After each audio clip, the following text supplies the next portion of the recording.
I encourage people to go back and listen to that one. We had an amazing conversation. We got to hear a lot about your background. We'll dig into it a little bit right now, but I wanted to just give people the pieces of how this kind of came to be. So I met you then, and on a recommendation of a friend of mine who I think had read about you in Outside Magazine. And he was like, this guy who's in Calgary, you should interview him on his podcast. He's crazy. So, and I still remember where I was. We were leaving the Cinnamon Spoon in Bragg Creek, so Calgary podcast listeners are going to be nodding and know where that is. If you're a road cyclist in Calgary, you know where that is.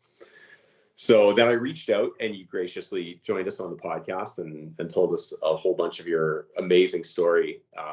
And like, can't even believe that you're like a real person that has done all of this stuff. I can't imagine you fit it into your lifetime already. So, and then we stayed in touch, kind of became friends. You did an Everesting also. So I hosted you on the Everesting podcast, which was super fun. You came and did my bike race down in Crowsnest Pass in Alberta this summer. And we have talked offline about you having a podcast. I was like, Laval, you should have a podcast. I would definitely listen to that podcast, and so would a lot of people. But we kind of left it at that. And then when Tyler and I had a conversation about him feeling like he needed to step away and carve this time back, you were the only person that I thought of it immediately and felt like you should absolutely co-host this podcast with me. That's what I felt like. So that's the background on how this kind of came to be. But your background is super, super extensive. But part of the reason that I was excited to have you now is that you've obviously taken a real shine to cycling more recently. You've obviously been doing it a long time, but you've really been throwing down on the ultra endurance cycling too. So I thought this is perfect, and I know you could do it at a high level, and we'll bring a whole bunch of the podcasts that frankly neither Tyler or I could bring, because you have a completely different depth of experience. So welcome. Super excited to do it with you, man. Hey, listen, thanks for the lengthy welcome note. You're the one who brought, like you said, you planted the seed about starting a podcast several months ago, and then life got in the way. We got busy, and we'd been staying in touch, and then all of a sudden you just hit me with a text one day saying Tyler is too busy right now where he is in his life. He's dropping out, and I want you to be my co-pilot on the Adventure Audio podcast. So my real life, I'm a captain. With you, I'm your co-pilot, and this is all new to me, so you're going to have to sort of show me how it's done.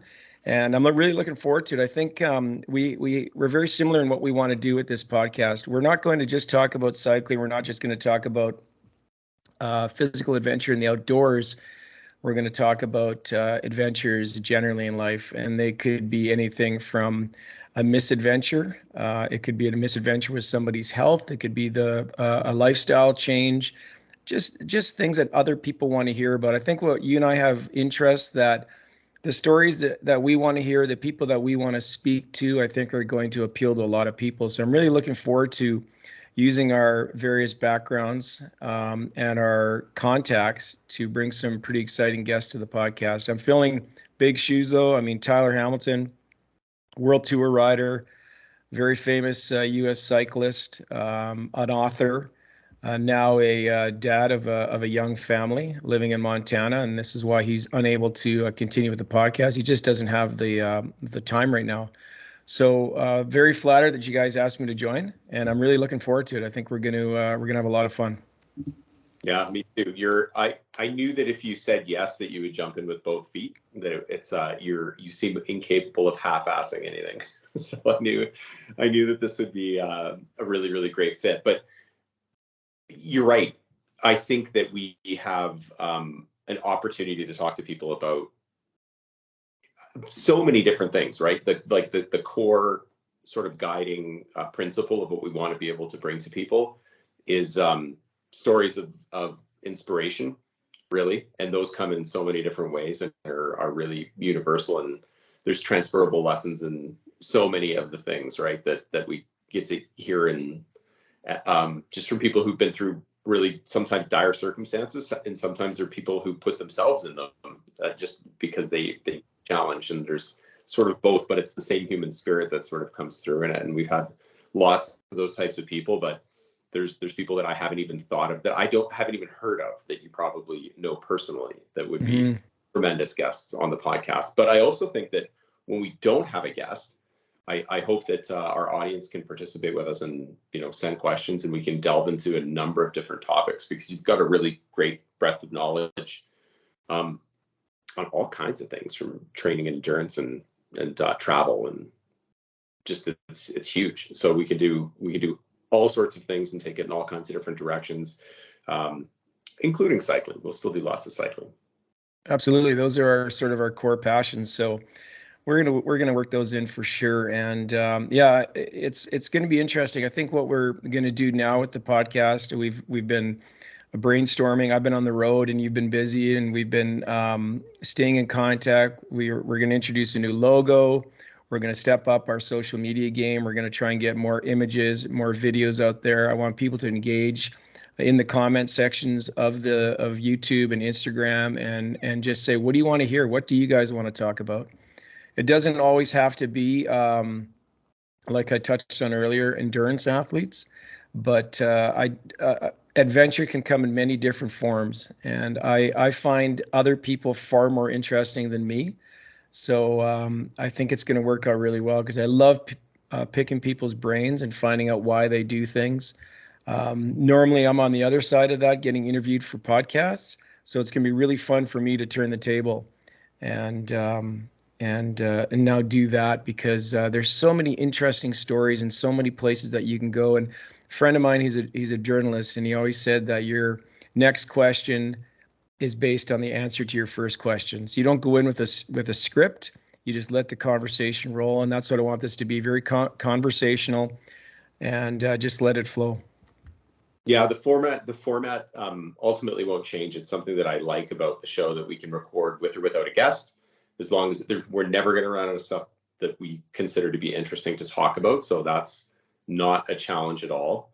But yeah, we can do so much with it, and exactly what you're saying. I hope that people can get really a little bit more involved than we've had them so far, and because we can do follow-up conversations and topics on a whole host of things. And the way that people become interesting in the first place is by being curious. So that's another reason why I think that you're going to be a tremendous co-host. Like, even in that first interview that we did with you back in 2021, it was clear that was instilled in you at a really young age, like nerding out on National Geographic and stuff. I remember doing the exact same thing. And there's a certain sense of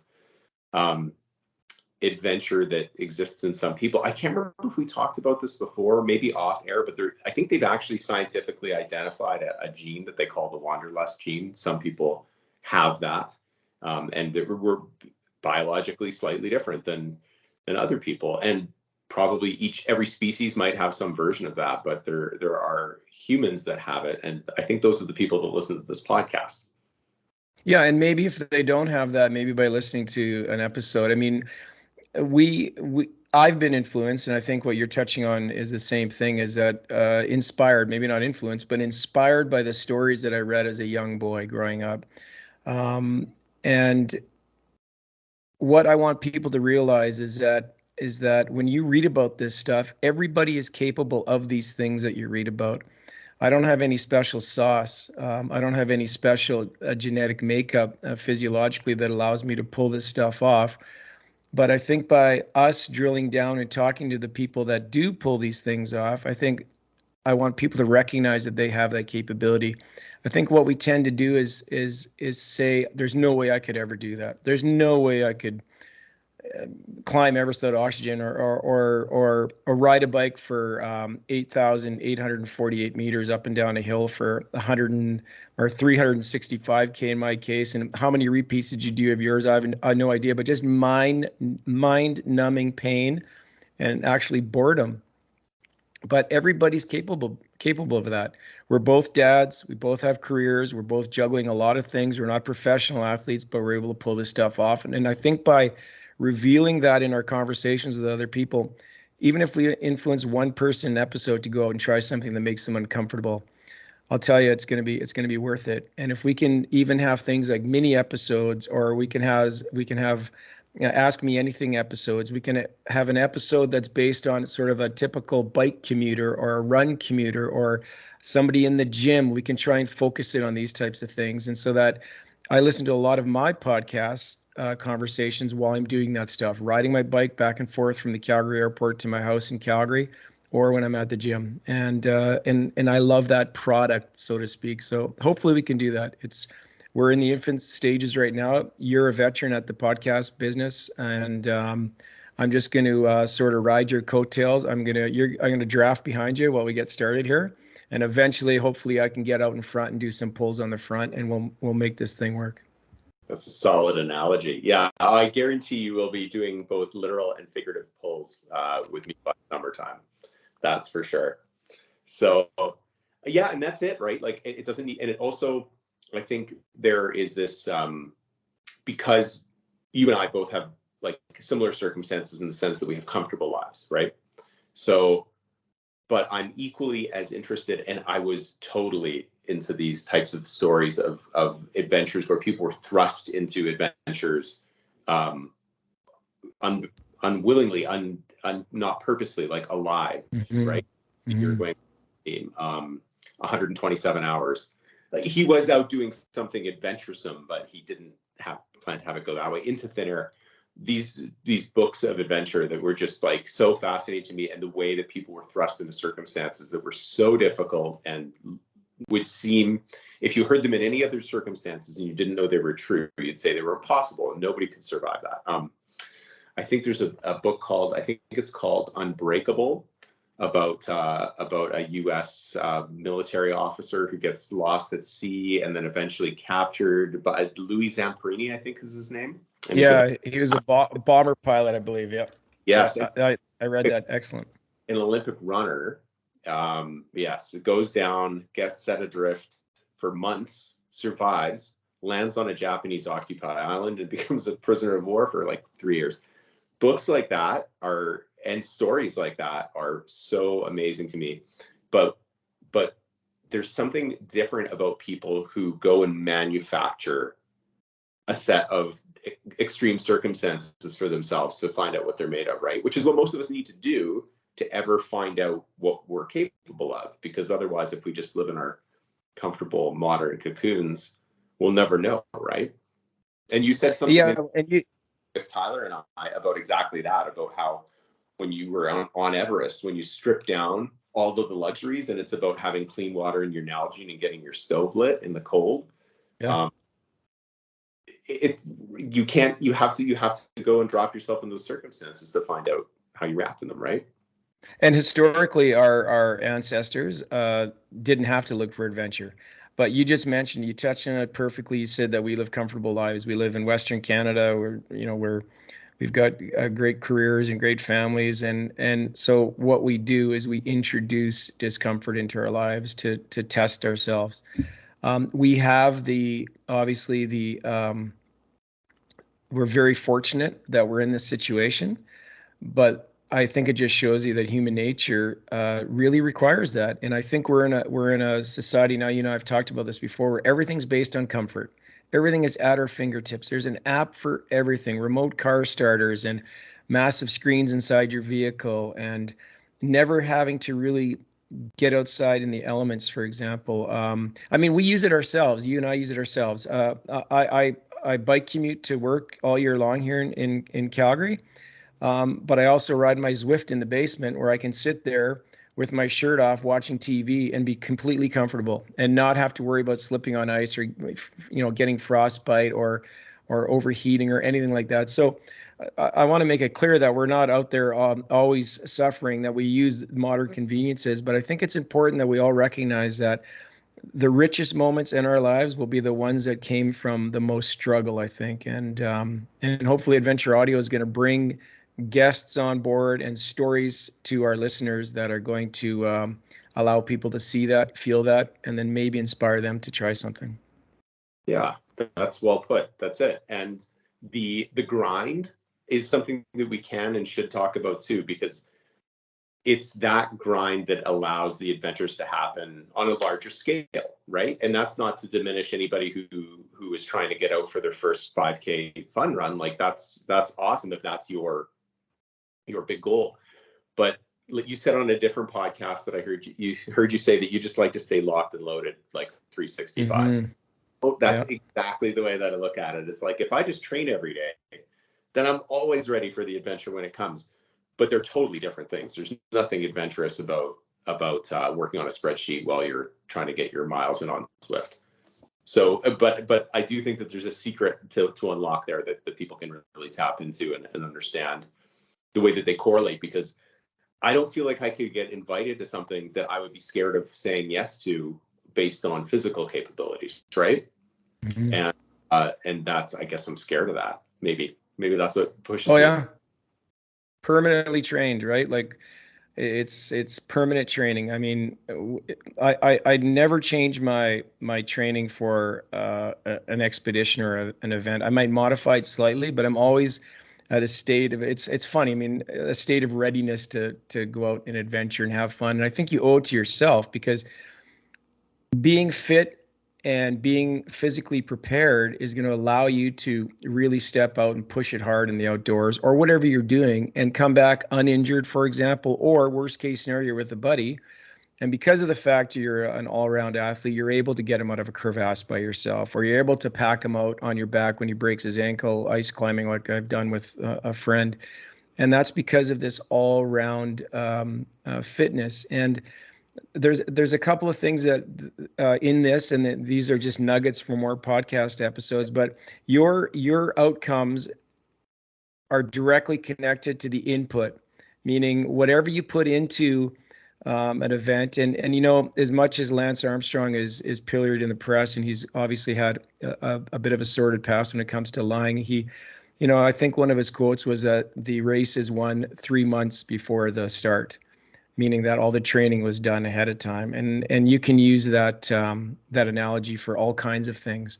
And there's that famous quote by the Greek philosopher Archilochus, where you don't rise to the level of your expectations, you fall to the level of your training.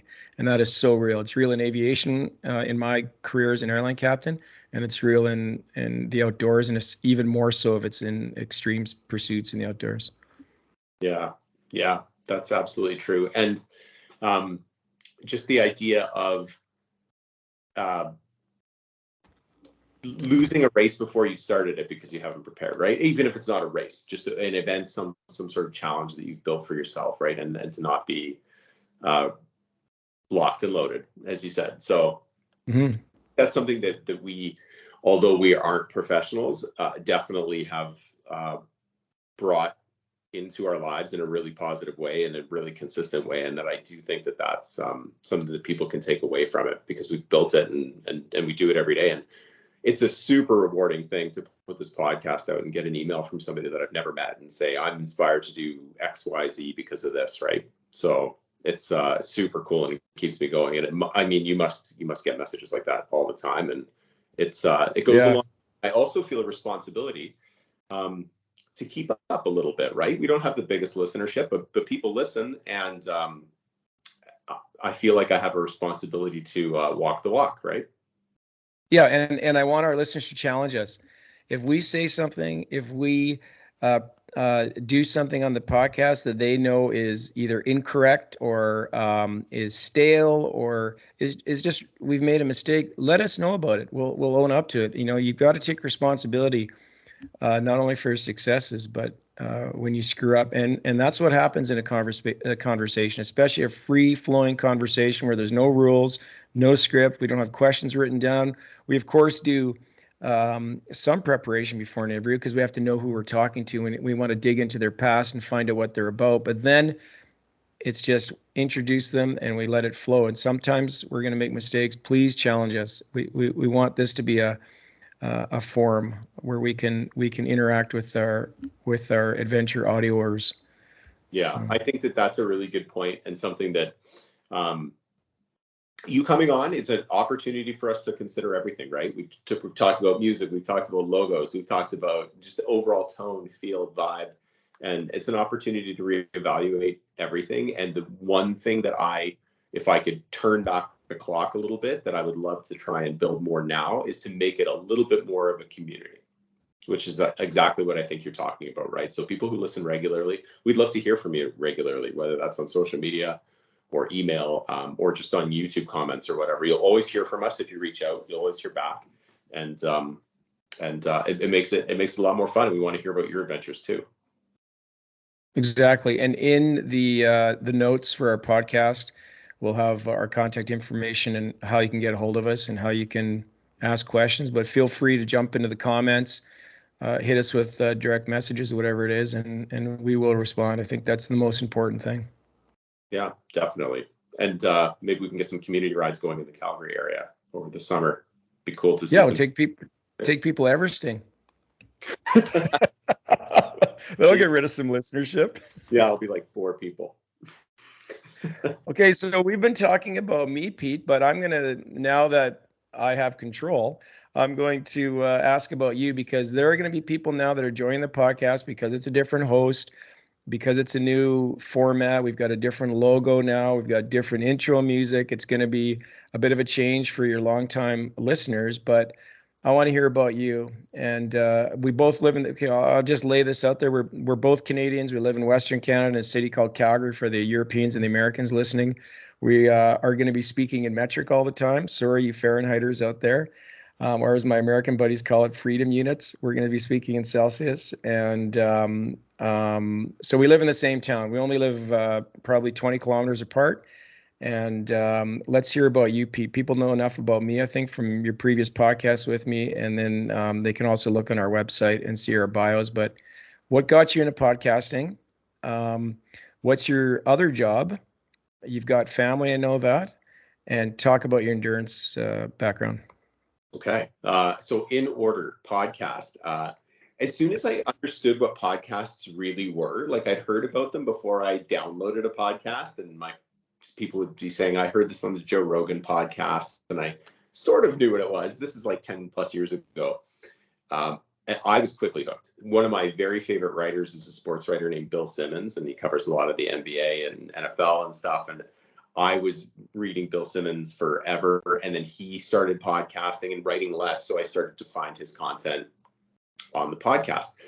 And I love podcasts. And I was like, holy cow, you can search any topic. There's cycling podcasts in here. There's trail running podcasts. There's camping podcasts. There's podcasts about setting up trailers. There's like anything that I was interested in, I could get in a podcast. And I was a little bit of an old man as a kid. I loved listening to CBC and storytelling radio and like Pierre Burton and stuff like that. Like I loved it.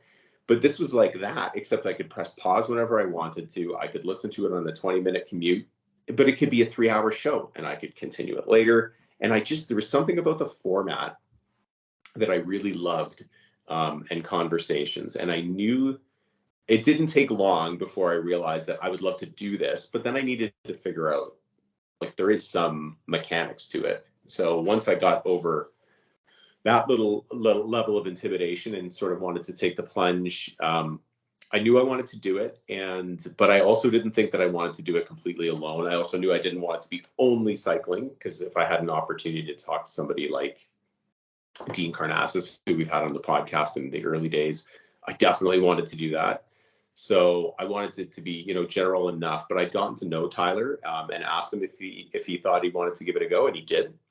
So we had an awesome run for a long time, learned a lot, and but grew a little audience that I'm super proud of and have become attached to. And frankly, I just don't feel like I'm done with it. Like I've always wanted to just produce a podcast that I would want to listen to myself. It's like, in these commutes, in these moments when you're working out or cooking dinner or whatever it is that you listen to a podcast, I don't think many people just listen to a podcast the way that you'd put on a Fleetwood Mac album 30 years ago, right? It's not like that. You're usually doing something else, but it's like having some like-minded people in your ear while you have these little pockets of community, and you can feel, I've said this before, you feel like you get to know people on podcasts because you listen to them every week or 2 or 3 times a month or something like that. So yeah, we got rolling and we never really looked back. At that time, I didn't know how long it would go on for, but I guess I did just good enough of a job for Andy Van Bergen from Everesting to invite me to become the host of the Everesting podcast. So I started doing that about a year ago. So between the 2 pods, it's been a lot of podcasting. It's a lot of hours of podcasting, but I can't believe the people that I've had the opportunity to talk to. And I said this to Jeff Humphreys, our mutual connection here in Calgary, who has a great podcast, a local podcast called the Calgary Sessions. And like, I was insecure about it. You know, I'm not a professional cyclist, not a professional adventurer. But I felt like I've done enough, learned enough, understood enough that I could at least anchor it competently, and have some good conversations and build a little community, and went for it. I'm super glad that I did. It's corny, but you know, I really only regret the stuff I don't try. That's all. Even if it never ultimately went anywhere, at least I would have done something, right? And tried. And I have friends who have said exactly that to me. They're like, I can't believe that you just have an idea and then you'll just like go fucking do it. Like, who does that? Like, well, like, why not, right? I mean, you should be the star of your own life, I guess. So just leaped, and I'm super excited to keep doing it. And then how does that all fit into the rest of my world is another question entirely. I think that's probably my only real superpower, is the way that I can somehow continue to piece it all together, and be consistent and keep it up. Because anybody can cram a whole bunch of shit into their life for a short period of time, and keep it on the rails. But I'm married only once, to an awesome woman named Christina, and we have 3 kids, who are 15, 13, and 9. And I have a very busy career with Honda Canada. So, and Christina works full time too. So, like, if we can do it, man, anybody can. You know, we're very fortunate. Like, we have healthy kids. We don't have any other challenges that way, but we're very challenged in the same way that any typical North American busy couple with 3 kids would be. And you know, I find a way. And ultimately, I guess the way is that I have, like, there's basically 3 things that I concern myself with. It's my family and friends. I'd call that 1A, 1B, the people that are really close to me in my circle who I want to try and take care of, my career. And then this podcasting, adventuring, cycling, my cycling community, cycling friends, trail running, camping, being outdoors, adventuring, travel. Like, those are really the only things I concern myself with. And maybe that's how I do it, is that I don't have a whole bunch of external other things that I'm trying to be good at. But I've said this to Tyler before. I think that balance can be, it's such a buzzword to say, like, you need to have balance in your life. But I don't know. I think some people who aren't that balanced accomplish a lot more. Like, I'd almost rather be awesome at 4 or 5 things than sort of mediocre at 20. So that's me.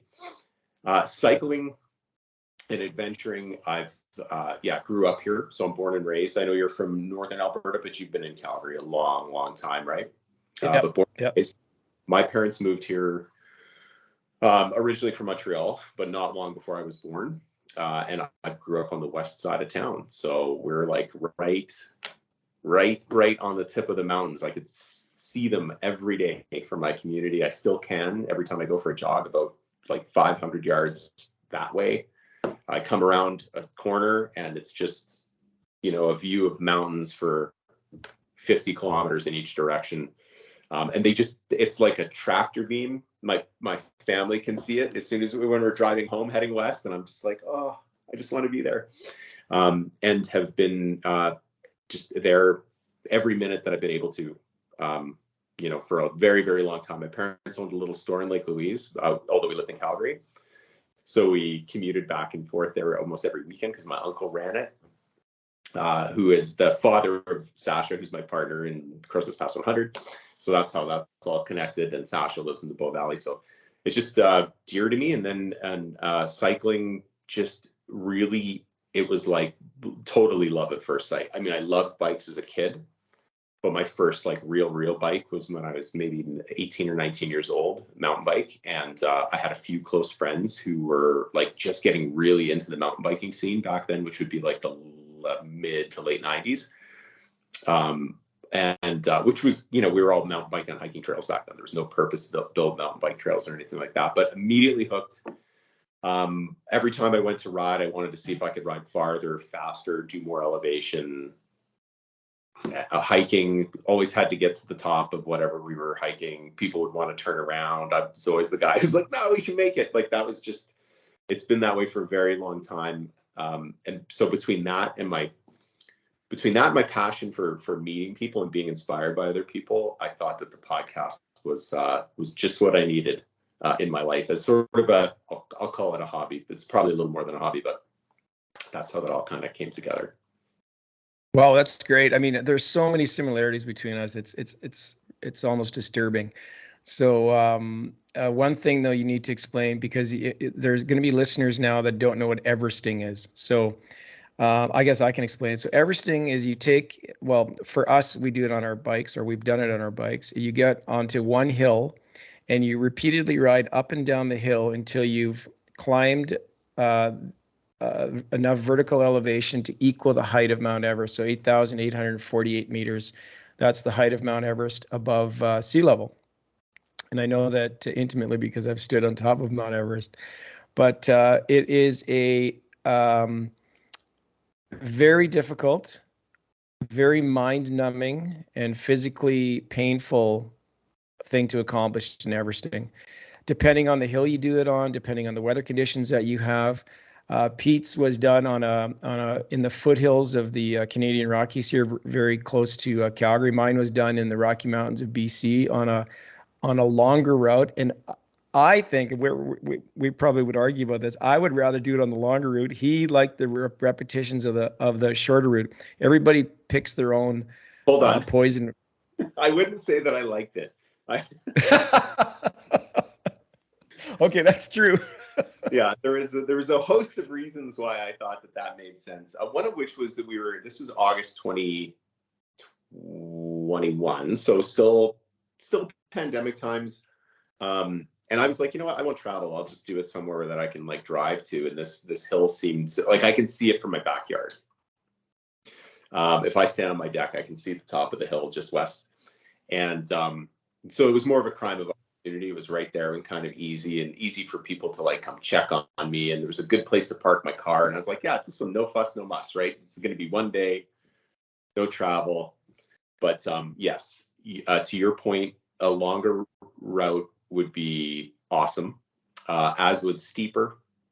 Steeper would be good too, but although Revy wasn't that steep for you either, right? It's a 6.5% gradient, and you were still...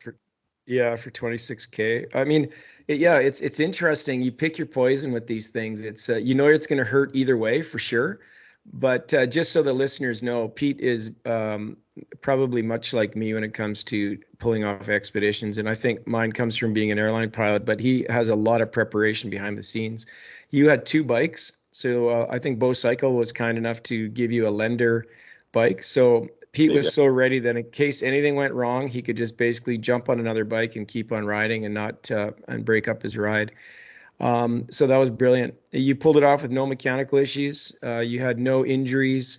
You did it. And I know now, like myself, when I did it, you go deep into the pain locker on an Everesting for sure. And, but man, does it feel good when you're done. What a frickin' feeling that is. It's just such a neat accomplishment. I've done some cool things in the outdoors, but that was fun. Like it was just something so unique. And I think I'm going to blame you for inspiring me to do that, because you did yours in August. And I think I just sort of on a whim, early September, drove out to and did it. Yeah, absolutely. And I was having so much fun. I kept doing it. I did 10,000 meters that day. You went, and that might be my only regret, because I think my ride clocked at 91.66, and I was like, it's only another hour and a bit, but it's a tremendous challenge, and it sort of like earwormed me. It just sort of crept into my consciousness, and the very first thing I thought was like, that seems ridiculous. Why would you do that? Like all of those things, similar to the way that you described rowing across the North Atlantic, which is a way bigger challenge. But the way you sort of recoiled in horror at first, and you're like, what? Why would I do that? And you're like, wait a minute. Okay, but if I was going to, and as soon as you say that to yourself, like, you're probably going to do it. Or if you're anything like me, you will. As soon as you have that, okay, well, if I was going to do it, how would I do it? Where would the hill be? What would I need? And then it was, Andy told me that. He said, as soon as you start to think about it that way, you're going to do it. But it's well, not only that did you become an Everester, but you also you have the Everesting podcast. There's only one Everesting podcast on the planet, and you've got it. So when when Pete does something, he goes in all the way, and as you can see, and I have to say, one thing I wanted to talk about on our inaugural episode together is the fact that there's a ton of podcasts out there, like probably hundreds of thousands of podcasts, and everybody's scrambling to get listeners. I don't think that's the way we're approaching this at all, but I think it takes a lot of courage to start your own podcast, to put yourself out there, think that people want to hear you talking to people that you find interesting, as if, like eavesdropping on a conversation with you talking to somebody else. And it turns out they do. And you've been consistent at it. And even through the retirement of your co-host, you're going to keep on going. And I think that takes a lot and a lot of courage. And it's a real balancing act with your career as well. So well done. Thank you. I appreciate that. Yeah, I'm again, the only thing I'm ever really fearful of is to have some sort of lingering regret about it. And I like to think I'm in my endurance prime here. So now's when I'm out doing it. Now's when I should be happy. Now's when I should try and have this podcast. And I think it's casual, but I do feel a responsibility to take it seriously. This is going to be there forever. Like my great grandkids can listen to hundreds of hours of me podcasting if they want to, right? So I do want it to be reflective and representative of who I actually am, because I'll be dirt one day and people will still be able to listen to all of these, even if it's not a lot of people, it'll be people that I cared about that could listen to it. So it's important to me, but it's kind of cool that you can do something like that, right? Like, and they're like time capsules. So it's even listening to our conversation from only a year and a half ago, but it sounds like, it's wild to listen to. It's like I know you in a totally different way now. So it's really cool to have those things to be able to look back on. And there's never been a perfect one. There's never been one that I've edited and thought like I nailed every question. I didn't say like too much. I didn't say too much. There's always something. It's a really hard job to edit yourself and to, like you say, put yourself out there. Especially because we're not broadcasters, and we have to really, for all the Americans and Europeans out there, we have to really stop from saying "a" all the time, because I say "a" lot. I do. We are Canadian, so you guys will hear our accents for sure. Yeah, I'm frequently accused of having a Canadian accent, but yeah, no, I appreciate the kind words, and I just I would regret not doing it. There's a subconscious push for myself to do it and to create.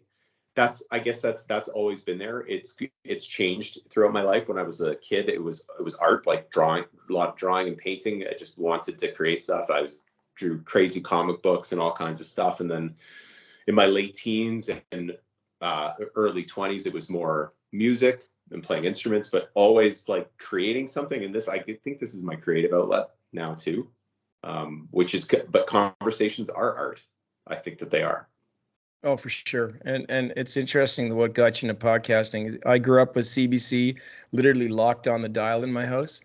So I grew up listening to talk radio and all the classics on CBC, from the Vinyl Cafe to Basic Black to, I mean, for non-Canadians, nobody's going to know these references, but these are iconic bits of Canadiana that we grew up listening to. And the thing that got me into podcast listening was CBC, and they played a podcast from the US called Radio Lab. And it was an episode called Animal Minds about some kayakers off of Seattle who came upon a gray whale that was caught in a fisherman's net. And so it's a true story, but they had to cut this whale out of the net and save the whale. And I remember listening to that and thinking, this is an incredible story. And I grew up with radio, and they said, thank you at the end of the broadcast on CBC. They said, we'd like to thank WNYC in New York, the podcast Radio Lab. And I thought, podcast, what is that? So I Googled it and I started listening to Radio Lab. And for those who are avid podcast listeners, if it's a good podcast, and I hope every once in a while we can do this, you will always remember exactly where you were when you heard a fantastic podcast. Whether it's a bend in the road as you're climbing your bike up a hill, whether it's driving somewhere, whether it's at the gym where you actually pause, or it's those the classic where you pull into the driveway in your car and you wait a little longer, even though it's a podcast, you can just pause it and walk in. So if we can make some of that ear candy, then I think we've done our job. That's a perfect way to land the plane on our first, pun intended, Nice episode. That's perfect. Laval, thank you for joining me. So listeners, we'll be back with guests. We're going to start coming at you hot and heavy. We're going to bring you lots of cool content. Keep a lookout for it. Beyond the podcast, we're going to try and let you into our little world a little bit more too. Yeah, we're gonna record like outdoors doing stuff, more in person, where we're both in the same room, and we're gonna bring you some good audio and visual. Yeah, and if you're a Calgary listener, we're going to try and get out in the community. Maybe if we can throw some times out for where we might be starting some rides. We might be able to record at some local bike shops. We're going to try and make it bigger and more creative than it's been.